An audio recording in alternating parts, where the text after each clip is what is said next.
All right. Hello, everyone, and thank you for tuning in once again to the Black Box Podcast, BBOR, Black Box Online Radio. Now, I'm going to do another Q&A session. This is another little true crime question and answer about some of the comments that people have been leaving on the uploads. And I couldn't really get too far in this process without thinking about the case of Missy Bevers. This is one that has really just captured the true crime communities by storm, because it's like there are so many thought-provoking elements to this. And like most of the uploads I do on this channel, this is mostly geared towards someone who is rather familiar with the case, so we won't go back through all of the step-by-step details. I'd say that the case of Missy Bevers really stands out to a lot of people because of its... Well, because of the video, pretty much. By that, I mean the video of the man dressed as a police officer. Did I say a man? We have to say the person dressed in a police uniform roaming the church before Missy Bevers was murdered. And some people have pointed out that a lot of people have taken a strong interest in this case because they were using things like a church and a police uniform, which is supposed to be a symbol of safety, has been used, to perpetuate a murder. So people are like, well, you've attacked a lot of parts of the community and used them for destructive purposes. But that's kind of an underlying tone. One of the other things why this case is so popular is just, I said this about the Elisa Lam case as well. When you have a video like that, anyone from any background, whether they're a true crime fan or not, can really get involved with it because we can make our own interpretations and it's much easier for us to theorize. And also, we actually have some genuine insight, no matter who you are. If you own a smartphone or you know how to work a laptop computer, you probably could have, some kind of input on cases where they have kind of perplexing video imagery. So that's just a little bit of an intro. Why don't we get to some of the comments and questions that people have been leaving about the case of Missy Bevers? The first one comes to us from Bully Dog Merriman. That's Bully Dog Merriman, 5150558, just a YouTube name. And the Bully Dog Merriman wants to remind us all that there was a silver Nissan Altima that was involved in the Missy Bevers case, except this car was seen 300 meters away in the parking lot of a sporting goods store in Midlothian, Texas. That's 300 yards from the scene of the murder.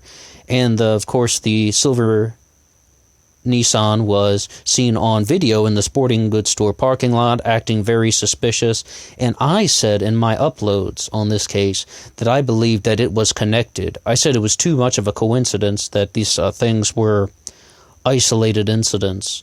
But what Bully Dog Merriman says is fact. The Nissan was in the parking lot down the street from the church, not the church. And, this guy is right. Absolutely. I said that I believed these two events were connected, the silver Nissan and the murder of Missy Bevers. However, I just have to admit that he's right. You can't prove that the Nissan was in the church parking lot. And we have this new development that there is a report of a dark-colored SUV around the parking lot of the church closer to the time of the death of Missy Bevers. So, this guy absolutely has kind of hit the nail on the head. Anything sort of past that point, I believe he's trying to say that I'm theorizing too much, and I do accept the rebuke, because, I was saying the ideas that I believe, because that was some very suspicious behavior from the driver of that car. The problem is, not enough hard definitive evidence to show that they were connected. Okay, now, the next one comes to us from Polemic. That's Poelemic, but pronounced polemic. Okay, so Polemic says something to disagree with me. I made 4 uploads called Missy Bevers Hitman Theory, where I discussed the possibility that Missy Bevers was murdered by someone who was a paid assassin. And before you think that sounds extraordinary or fantastic or just fantasyful, if you will. All that I really meant in the terms of hitman or professional assassin was, I just meant that somebody was given money to carry out the hit. I wasn't necessarily thinking like some kind of assassin that you would see in an action film, like a super mega professional. Just more like someone was given money to carry out this killing. And in a lot of the comments on the videos, people have really alluded to that. They are suggesting that this was probably someone who got jealous of Missy Bevers and they gave somebody money to carry out the hit job. But what Polemic says is, sorry, but I disagree.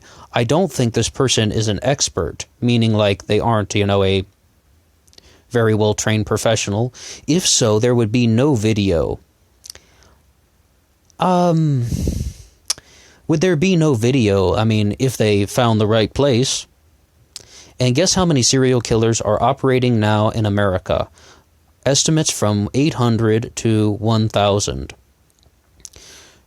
So, what they're trying to say is, there actually is a little bit more here. So I'm not thinking this is a master assassin, just someone who was smart enough to wear a concealing outfit. It could have been an Alaskan parka and done the same thing. Well, people have also raised some other things on the comments section where it's like, not only does the particular thing that the killer was wearing, the police outfit with the helmet and the concealed face and the gloves and the boots, not only does it conceal the identity, it does not give the room for a lot of DNA to be left behind. Anybody ever seen the movie The Departed, if you can get what I'm going at? This does not leave a lot of DNA behind. So there's also that thing, and that sounds very methodical. But Polemic has a pretty good point, This doesn't necessarily have to be someone with an enormous amount of experience committing a murder. It could just be somebody who had a bit of common sense to know that wearing gloves won't leave your fingerprints and your DNA behind, and being covered from head to toe except for a few slits near the eyelids will conceal your identity. So it's very possible that this is not an expert, and perhaps I did use the terms like, someone who was a very seasoned professional in the videos, but really I think the heart and soul of that issue with that Hitman Theory was just that someone was given money to carry out the killing of Missy Bevers. That was really like the heart and soul that I was going for with that. The next comment comes to us from Rosalinda Ramirez. It reminds me of Scott Peterson.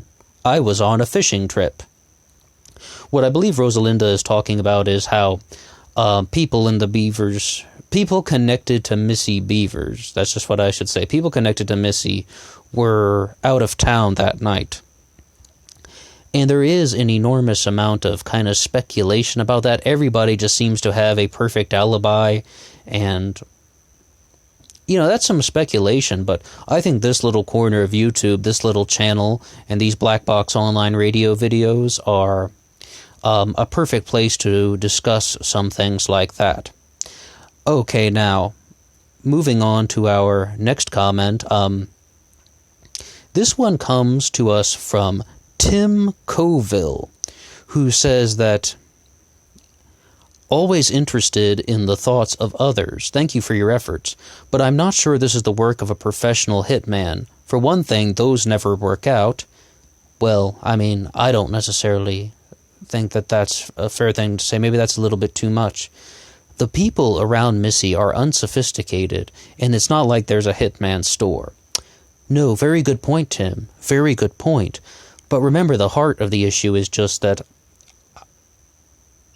somebody was given cash to carry this attack. But in reality, I'm defending my old position. My true stance now is I simply do not know what happened. And Tim actually is one of the people who brings up The reasons why someone would wear this outfit would be it was raining hard that night and the clothing appeared to be water resistant. Second, identity concealment. Third, to keep your DNA contained. And fourth, it doesn't have to be mobile, because when Missy Bevers would see the officer, she's going to move toward him rather than run away. And that's actually one of the other big reasons why people think that there was this police costume involved. Many commenters brought this up. They were saying that Missy Bevers was 45 years old, but Nancy Grace referred to her as a young, attractive, fit woman. 45, young, attractive, and fit, said Nancy Grace. And I was like, Nancy, you're kind of mixing up your adjectives. But it's like, the point is, she was in excellent shape, and she probably could, at the very least, eluded capture. She probably could have definitely, even if she couldn't overtake this person by physical force, she could have gotten away.